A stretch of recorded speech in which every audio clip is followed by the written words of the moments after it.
An independent Air Force. A dream that began with the vision and foresight of remarkable men. A dream that would take 40 years to realize.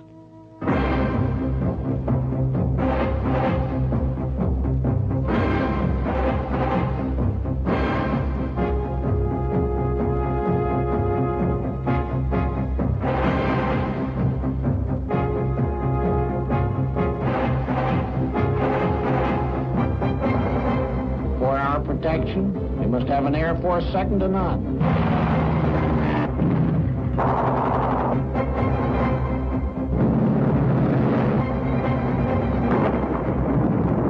I think practically everyone in aviation felt the need for a separate Air Force.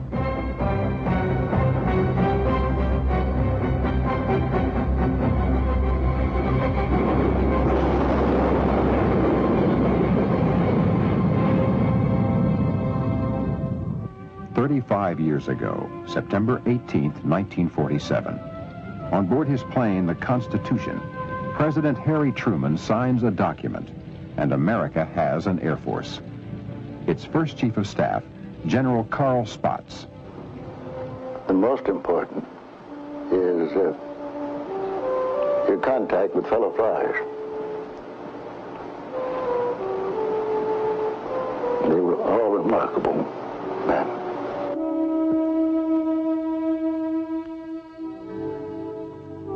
In June 1982, some of these remarkable men gathered during graduation week at the Air Command and Staff College, Maxwell Air Force Base, for what was called a walk through history. Air Force Now interviewed some of these pioneers to get their perspective on the parts of Air Force history which they made. Their thoughts take us back through 75 years before there was an Air Force, to the very beginnings of military aviation. Some 60 years ago, the world was at war. That war was probably the first time that there was an opportunity to use an aircraft of any type for wartime purposes. I flew Sopwith Camels.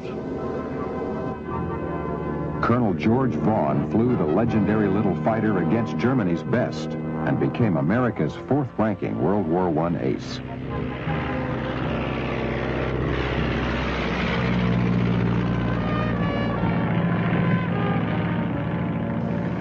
When it was flown properly by a man who knew how to handle it, I don't believe there was a more maneuverable airplane in the war than the Sopwith Camel, except possibly maybe the German Fokker triplane.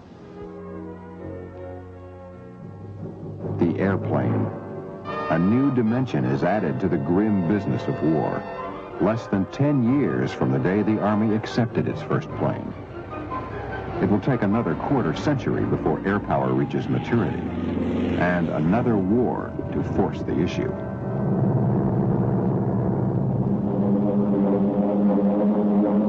December 7th, 1941. America again goes into battle. This time with the young Air Corps fighting on two fronts. The inexperienced crews of the 305th Bomb Group arrive in Scotland from the States. Their commander, Colonel Curtis E. LeMay. I found that bombing accuracy was very poor. As a matter of fact, we didn't know where half the bombs we hauled across the channel fell. And further investigation showed that everyone was taking evasive action on the bombing run. So it was apparent that bombardiers were not having an opportunity to use their equipment and get good results. So in our stupidity, we decided to make a straight-in run from the time we saw the target.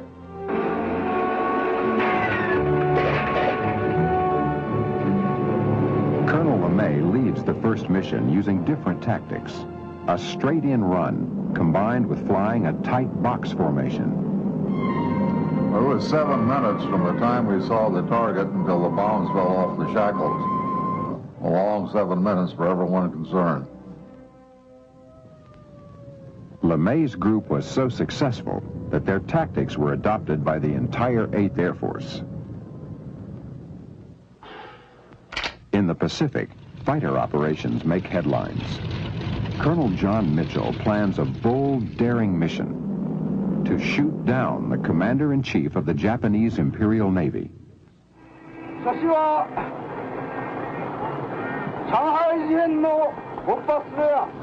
Ground crews modify his P-38s for extended range and performance. We took off from Guadalcanal. I was leading the flight. We knew that he would be in a Betty-type bomber and that he'd be escorted by Zeros. When I made landfall, I was about 1 minute ahead of the time that I had planned to be there, which was rather incredible when you think about it, because it was, as I said, I had no checkpoints, anything else all the way up there, so it was unbelievable almost that we happened to be there at the time we were. I knew that we had our man. I knew that we had him.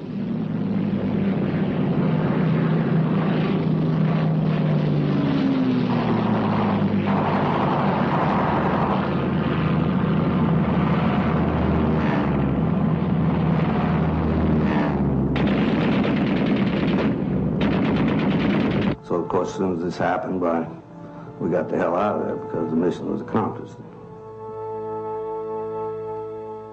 Well, as the bomb left the airplane, we took over manual control, made an extremely steep turn to try and put as much distance between ourselves and the explosion as possible. In the States, Colonel Paul Tibbets is selected to prepare and lead history's first nuclear strike force. We knew that the bomb had exploded, everything was a success, so we turned around to take a look at it.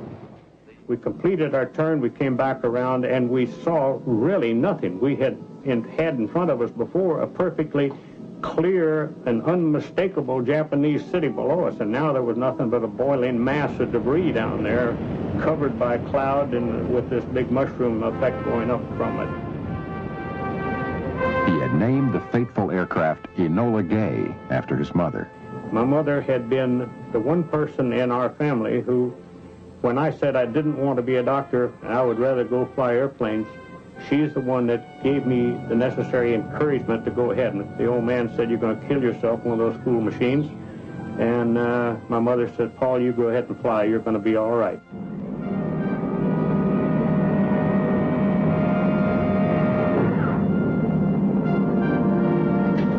The bomber was released. It left the airplane. In that 51 seconds, which I think is the longest 51 seconds I've ever lived in my life, everything went through my mind.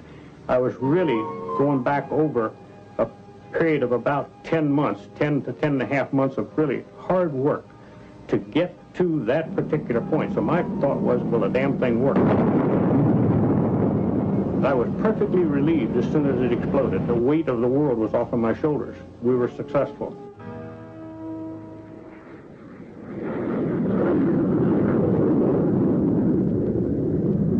In the years that followed the creation of the Air Force, the research and development projects initiated during and immediately after the war began to bear fruit. General Frank Everest recalls. Many scientists and engineers said we will never go through the sound barrier. Obviously, that was immediately crushed by Yeager, the first guy to fly it through the speed of sound. Yeager, of course, checked me out in the X-1, and he had finished taking it up through Mach 1, and I was going to go foul it too. I rode in the cockpit of the B-29 because the B-29 climbed at 180 miles an hour and the stalling speed of the X-1 was 240 indicated. So I waited until I got above 12,000 feet before I came down a ladder and got into the cockpit of the X-1. And on that particular flight, after dropping at 25,000 feet and in a slight climb with 4 rocket chambers on, I was sitting there looking at about 9.5, 9.6 Mach number indicated when the Mach meter began to fluctuate and went off the scale. And when it went off the scale, all the buffeting stopped on the airplane. It started flying real smooth, and I got back some elevator effectiveness. The most important thing that came out of the whole X-1 program, we found out that we needed a flying tail on the airplane if we were going to operate in the regions of speed of sound. June 22nd, 1948. The Soviets blockade Berlin. Faced with the prospect of abandoning this city of 2 million people, the decision is made to resupply Berlin solely by airlift. Colonel Gale Halverson was there. I'll let you men know you might be on your way tonight. Going to fly supplies, flour, food, medicine. We're going to be flying coal in those airplanes we got in the flight line. And within 2 days of that announcement, I was knocking coal dust out of my hat. The men who flew it were indeed a gallant band of men. The people who conceived it certainly had great imaginations. And sometimes those who flew it thought their imaginations were too good. Flying into Tempelhof in the middle of a winter, a foggy, smoggy day, coming right over those buildings and dropping into Tempelhof with a maximum plus load of coal, for instance, was a rather hair-raising experience. But as we got into it more deeply, it was evident that the eyes of the world were upon this struggle, the first major Cold War confrontation. So through air power, peace was promoted. September 1951. The North Koreans crossed the 38th parallel. An area between the Yalu and Chongchan rivers is dubbed Mig Alley. Veteran World War II ace, Colonel Francis Gabby Gabreski, master of the close kill, explains. So I recall that day the MiGs came out of the Yalu Sanctuary and crossed the river. And there were about 16 of them flying together in formation, and I had a formation of 4 airplanes. At that moment, I dispelled everything from my mind with one exception. I was determined to shoot down that lead airplane. That was my 5th airplane. That closed in real close again. Of course, in many of my instances, I flew through the airplane.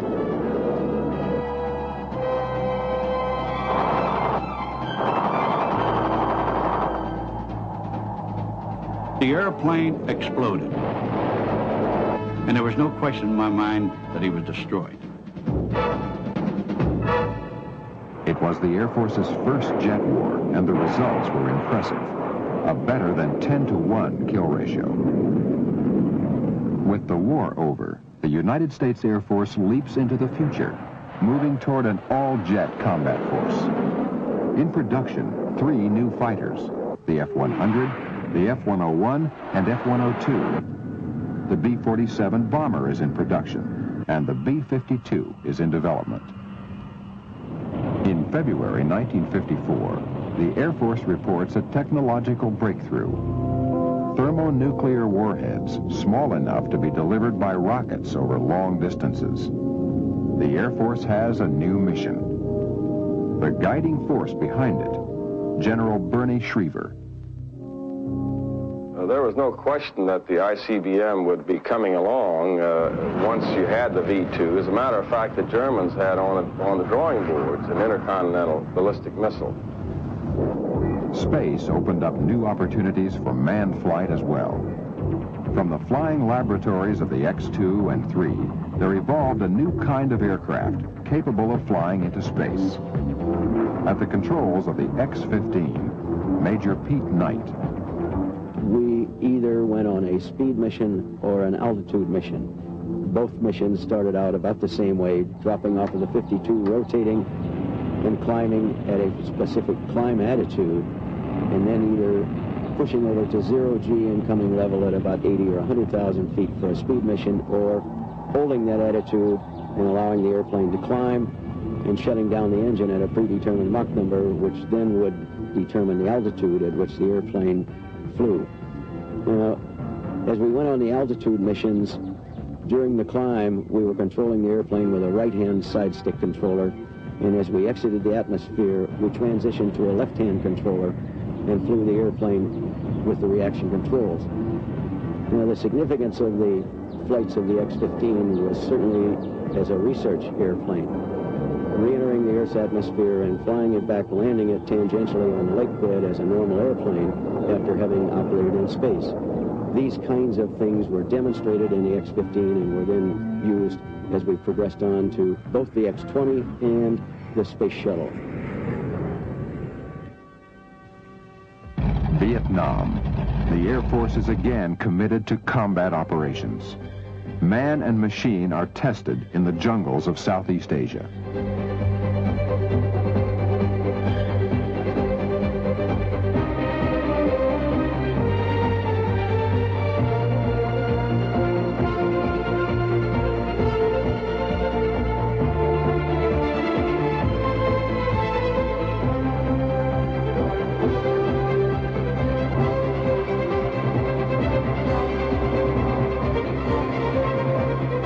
One of our most vital efforts, the rescue of our downed air crews, proves a tremendous success. But inevitably, some of our pilots are captured.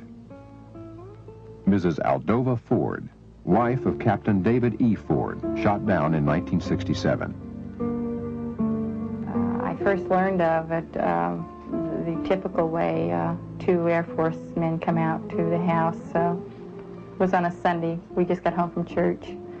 And I looked out the window and saw them coming, and I knew then that he was either dead or missing.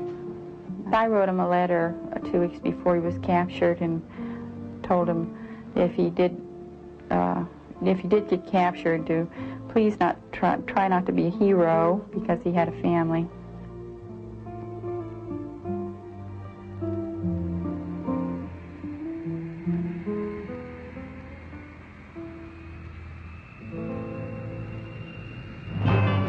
Captain Ford, now a lieutenant colonel, returned with other POWs in Operation Homecoming, 1973.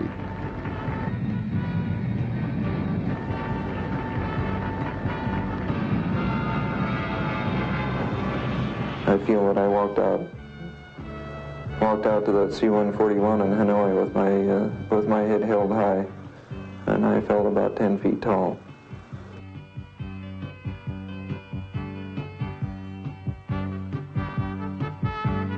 We brought our honor home with us. A little scarred, but we brought it home.